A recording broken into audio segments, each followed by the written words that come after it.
This is Revathi. Welcome back to అందమైన కథల పొదరిల్లు. మహర్షి episode number 204. టీవీలో జగన్ బాగోతాల గురించి చూసి షాక్ అవుతున్న రాజశేఖర్ ఫ్యామిలీ. కథలకు వెళ్ళబోయే ముందు దయచేసి వీడియోకి ఒక లైక్ ఇవ్వండి, అలాగే హైప్ ఇచ్చి వీడియోని సపోర్ట్ చేయండి.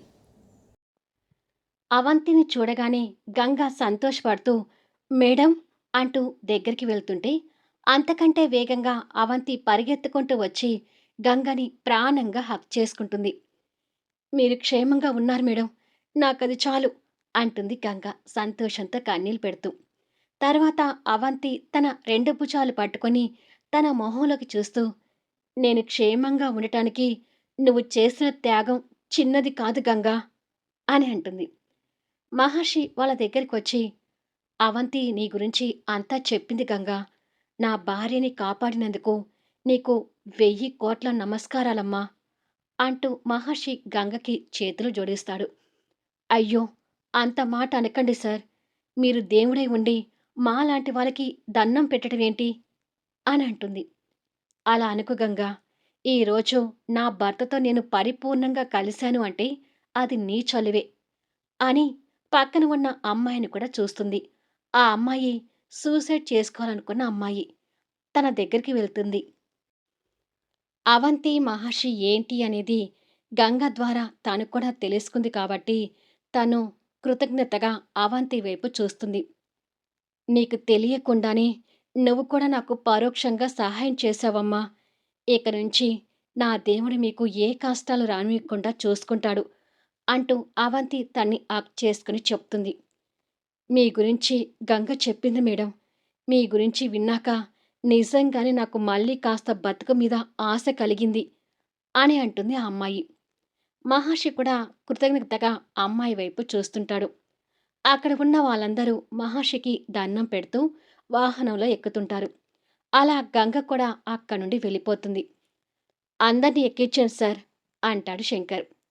ఇంతలో ఎస్ఐ మరో కారులో అక్కడికి వచ్చి దిగి, మీరు ఫ్లైట్లో హైదరాబాద్ చేరుకునేసరికి జగన్ గురించి న్యూస్ టీవీలో వస్తుంది. బట్ మహర్షి ఒక్క మాట, పై అధికారుల నుంచి మినిస్టర్ దగ్గర నుంచి వచ్చే ఒత్తిడిలతో పోలీసులు కూడా రాజకీయం చేయాల్సి వస్తుంది. అంటే ఈ న్యూస్ ఇక్కడి వరకే వస్తుంది కానీ ఇంతకు మించి రాదు. అంటే ఆ డేవిడ్కి మినిస్టర్స్తో ఉన్న పరిచయాల మూలంగా వాడి గురించి బయటికి తీసుకురావడం ఇప్పట్లో జరగని పని. అతని పాపం పండటానికి ఇంకాస్త టైం ఉంది. కాకపోతే ఇప్పుడు రాబోయే న్యూస్ కారణంగా ఇక్కడ కూడా హై అలర్ట్ మొదలై అమ్మాయిలు దుబాయ్కి షిఫ్ట్ చేయటానికి బ్రేక్ పడుతుంది. ఇప్పుడు ఇంతవరకే మనం చేయగలము అంటాడు ఎస్ఐ. ఆ మాటలు మహర్షి అవంతిని నిరాశపరిచిన, దుబాయ్కి అమ్మాయిని షిఫ్ట్ చేయటానికి బ్రేక్ పడుతుందన్న ఒక్క వార్త మాత్రం వాళ్ళని సంతోషపెడుతుంది. ఎక్కడ కూడా ఈ అమ్మాయిల్ని నేను కాపాడుతున్న విషయం బయటికి రాకూడదు. అలాగే అవంతి కిడ్నాప్ అయిన విషయాలు కూడా ఏవీ బయటికి రాకూడదు అంటాడు మహర్షి. అయ్యో సార్, నేను బెనర్జీ గారికి అంతా చెప్పాను అంటాడు శంకర్. ఎందుకు చెప్పావు శంకర్ అంటాడు మహర్షి కాస్త విసుగ్గా. నేను చెప్పింది బయట వాళ్ళకి కాదు కదా సార్. మీరు చేసిన త్యాగం తెలియాల్సిన వాళ్ళకి ఖచ్చితంగా తెలియాలి. అందుకే చెప్పాను అని అంటాడు. చెప్పి మంచి పని చేశావు అంటాడు ఎస్ఐ. మహర్షి ఎస్ఐ వైపు కోపంగా చూస్తాడు. చూసింది చాలే, ఫ్లైట్ బుక్ చేశాను, త్వరగా బయలుదేరండి. అమ్మావంతి బయలుదేరు అంటాడు ఎస్ఐ. మరి కాసేపటికి మహర్షి అవంతి ఫ్లైట్ ఎక్కి హైదరాబాద్కి చేరుకుంటారు. రేపటితో మా విడాకులు అయిపోతాయి కాబట్టి ఇక వెంకట్తో నాకు పూర్తిగా సంబంధాలు తెగిపోయినట్టే అమ్మా అని మిథున ఫ్యామిలీ మెంబర్స్ అందరికీ చెప్తూ ఉండగా, అమ్మాయిలని అక్రమంగా వ్యభిచారం చేయించడం కోసం దుబాయ్కి షిఫ్ట్ చేస్తూ దొరికిపోయిన జగన్ అంటూ టీవీలో జగన్ ఫోటో కనిపిస్తూ అతని బాగోతాలు బయటపడుతుంటాయి.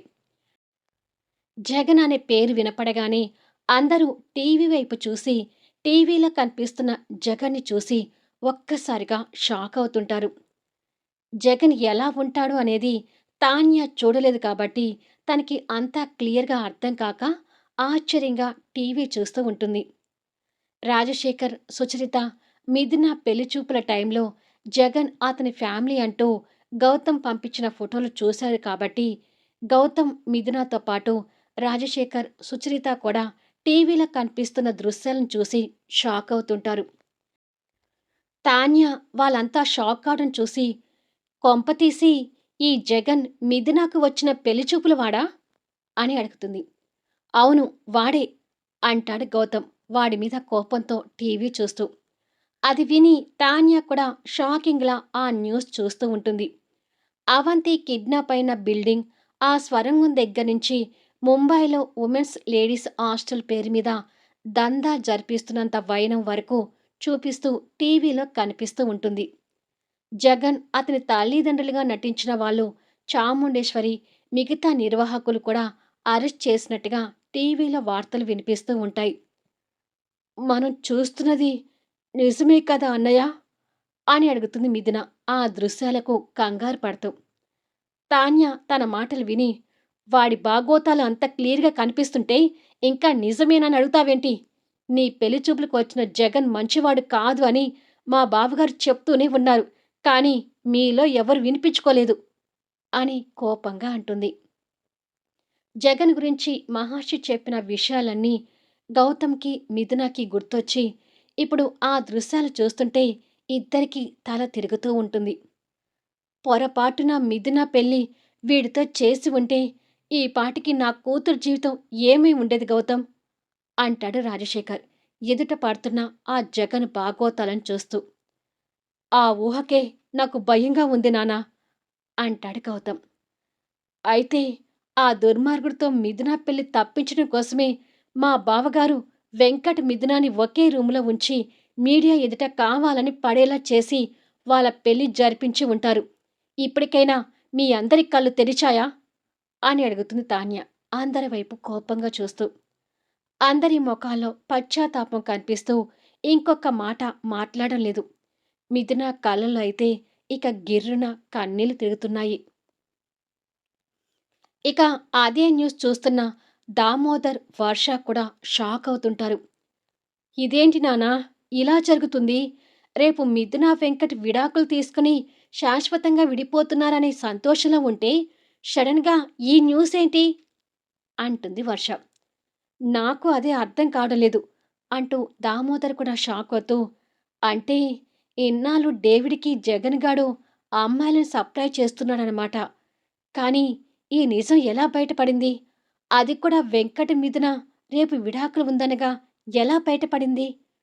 ఖచ్చితంగా మహర్షిని వీళ్ళని పట్టించి ఉంటాడు అని అనుకుంటాడు. బెనర్జీ గారి ఫ్యామిలీ కూడా ఆ న్యూస్ చూస్తూ ఉంటారు. ఆ మూర్ఖులకి ఇప్పుడు కళ్ళు తెరుచుకుంటూ ఉండాలి నానా అంటాడు వెంకట్ మిథున మీద కోపంతో. ఇప్పుడైనా మిథున మన ఇంటికి వస్తుందా అండి అని అడుగుతుంది తులసి. ఎక్కడికమ్మా వచ్చేది అంటూ వెంకట్ కాస్త కోపంగా తల్లి మీద సీరియస్ అవుతాడు.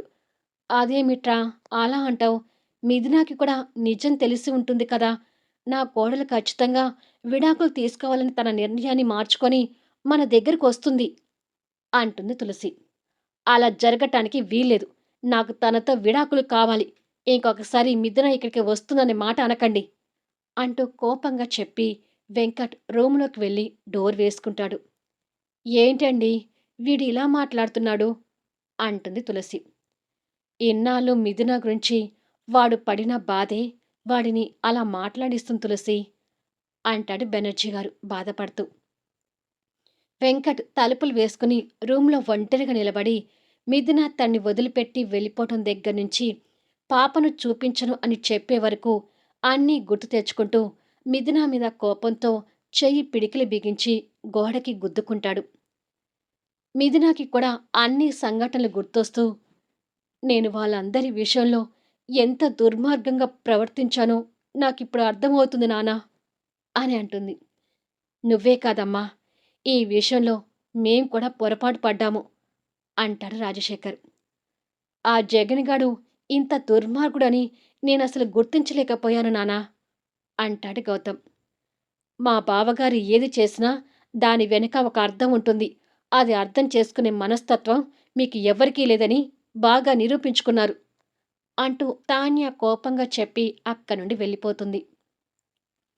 తాన్య మాటలకు సుచరిత బాధపడుతూ, మహర్షి పర్సనల్‌గా ఎలాంటి వాడైనా ఇప్పుడు నీ జీవితాన్ని బాగు చేసిన దేవుడి మిదున ఆ రోజు కళ్ళు మూసుకొని పోయి నీ గౌతమ్ అన్న నీ పెళ్లి వాడితో జరిపించుంటే ఇప్పటికే నీ జీవితం ఊహించుకోవటానికి మేము భరించలేకపోతున్నాం.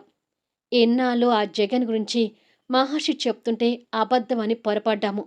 ఇప్పుడు నిజాలు బయటపడ్డాయి. ఇప్పుడైనా నీ జీవితం గురించి సరైన నిర్ణయం తీసుకో అని చెప్తుంది. మిథున కళ్ళలో కన్నీళ్లు నిండిపోయి ఉన్నాయి.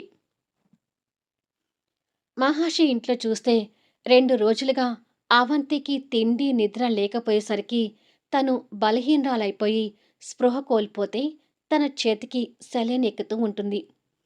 మహర్షి స్పృహలో లేని తన పక్కన కూర్చొని ప్రేమగా తన తల నిమురుతూ త్వరగా కోలుకుంటుంది కదా డాక్టర్ అని అడుగుతాడు.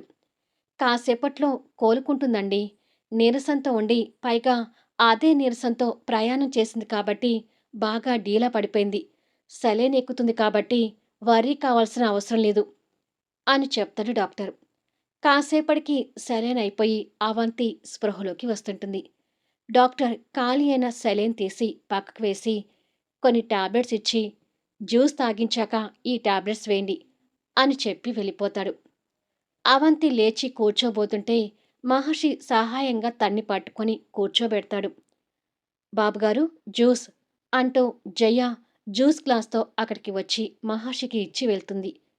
ఈ జ్యూస్ తాగవంతి అంటూ తనకు అందించబోతుంటే తాగుతాను కానీ ఆ జగన్ గురించి టీవీలో వచ్చిందా మహర్షి గారు అని అడుగుతుంది. వచ్చింది నువ్వే చూడు అంటూ మహర్షి అక్కడ ఉన్న రిమోట్ తీసుకుని టీవీ ఆన్ చేస్తాడు. టీవీలో కనిపించింది చూసి అవంతి సంతోషపడుతూ ఈ విషయం మిథున వాళ్ళకి తెలిసే ఉంటుంది కదా అని అడుగుతుంది. తెలిసే ఉండొచ్చు అన్నట్టు బిజినెస్ పని మీద నేను ముంబై వెళ్తూ నిన్ను తీసుకువెళ్ళానని తాన్యాకు చెప్పాను. నువ్వు కూడా అలాగే చెప్పు అని అంటాడు. అమ్మో అలా చెప్పక ఇంకా ఎలా చెప్తాను, నిజాలు చెప్తే తను భయపడుతుంది అంటుంది అవంతి. ముందు జ్యూస్ తాగు అంటూ తనకి జ్యూస్ తాగించి టాబ్లెట్స్ ఇచ్చాడు. మీరు కూడా అలసిపోయి కనిపిస్తున్నారు అని అంటుంది మహర్షిని తీక్షణంగా చూస్తూ.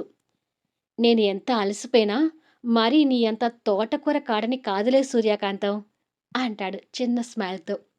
అవంతి కూడా నవ్వుతూ మహర్షి మొహాన్ని చేతులకు తీసుకొని నుదుటిన ముద్దు పెడుతుంది. ఈలోపు ఎవరో వచ్చినట్టుగా కింద నుండి మెయిన్ డోర్ బెల్ వినిపిస్తూ ఉంటుంది. నువ్వు రెస్ట్ తీసుకో, ఎవరొచ్చారనేది నేను చూస్తాను అంటాడు మహర్షి. నాకు కూడా నీరసం తగ్గింది మహర్షిగారు, నేను కూడా కిందికొస్తాను పదండి అని చెప్పి వస్తుంటే మహర్షి తనను పట్టుకొని కిందికి వచ్చేసరికి జయ వెళ్ళి మెయిన్ డోర్ ఓపెన్ చేస్తుంది. ఎదురుగా పాపని ఎత్తుకొని ఉన్న మిథున మహర్షికి అవంతికి కనిపిస్తూ ఉంటుంది. ఇద్దరూ తను రావటం ఆశ్చర్యంగా చూస్తూ మొహాలు చూసుకుంటారు. మిథున పాపని ఎత్తుకొని కన్నీళ్లతో వాళ్ళని చూస్తూ ఉంటుంది. అక్కడే ఉన్నావేంటమ్మా, లోపలికి రా అంటాడు మహర్షి. జయ తప్పుకొని అక్కడి నుంచి వెళ్ళిపోతే మిథున పాపనెత్తుకుని లోపలికి వస్తుంది. మిథున చేతిలో ఉన్న పాప నవ్వుతూ కేరింతలు కొడుతుంటే అవంతి పాప కేరింతలు వింటూ సంతోషంతో దగ్గరికి వెళ్ళి చూస్తుంది. మిథున మారు మాట్లాడకుండా పాపని అవంతి చేతుల్లో పెడుతుంది. అవంతి మొదటిసారి పాపని చూస్తూ మహర్షి దగ్గరికి తీసుకొని వస్తుంది. మహర్షి కూడా పాపని చూసి సంతోషపడుతూ పాప నిజంగానే వెంకట్లాగా ఉంది కదా అంటూ అవంతి దగ్గర నుంచి పాపని తీసుకున్నాడు. అవును మహర్షి గారు, అలాగే ఉంది. ఎంత ముద్దుగా ఉందో బంగారు తల్లి అంటుంది అవంతి నవ్వుతూ. పాప మహర్షి చేతులకి వచ్చేసరికి నవ్వుతూ కేరింతలు కొడుతుంటుంది. అది చూసి ఇంకా సంతోషపడుతూ అమ్ములు అంటూ పాప మొహం మీద అంటీ అంటనట్టుగా ముద్దులు పెడుతున్నాడు. పాపని చూస్తున్నందుకు ఇద్దరూ సంతోషపడుతుంటారు. ఇలా ఇద్దరూ పాపని చూస్తూ ఉండగా మహర్షి సడన్గా కిందికి చూడాల్సి వస్తుంది. ఎందుకంటే మిథున మహర్షి కాలు పట్టుకొని ఏడుస్తుంటుంది. మళ్ళీ నెక్స్ట్ వీడియోలో కలుద్దాం.